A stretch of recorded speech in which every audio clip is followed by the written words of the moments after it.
spent 10 years as an educator, mainly in Prince George's County. I spent 4 years as a vice principal here in Charles County. I was at Matula from 2000 to 2004, and we had a number of regional special education programs there.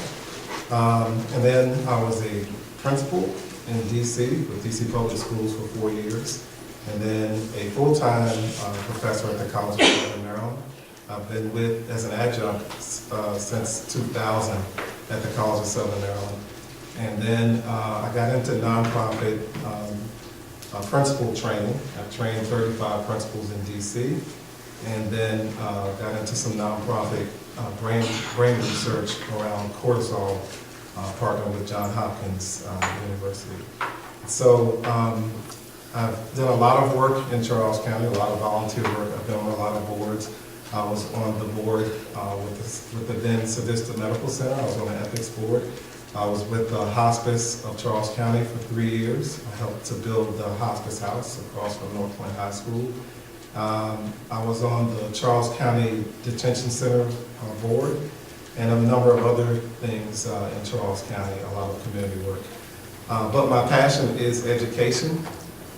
And since becoming a principal and doing other work in DC, I came back to Charles County and volunteered for several years in some of our schools.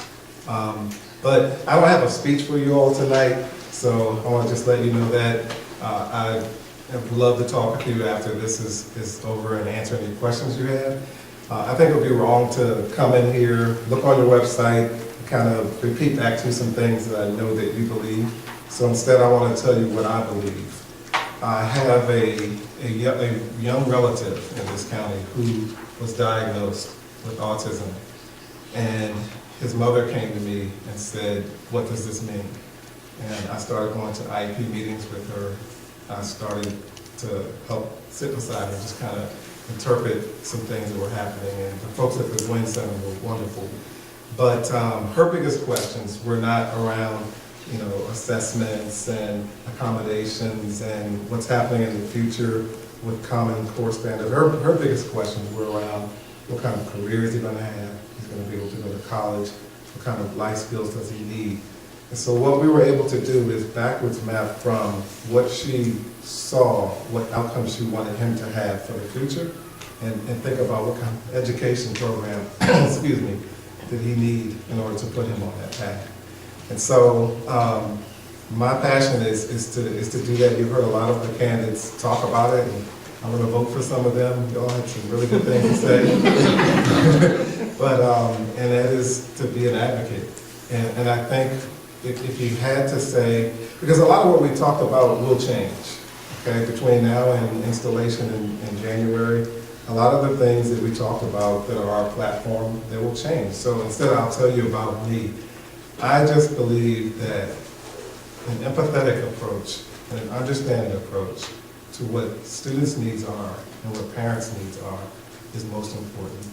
As a parent who's had a struggling learner in Charles County Public Schools, I can tell you that it doesn't feel good when you're not feeling like you're as resourceful as you want to be or should be.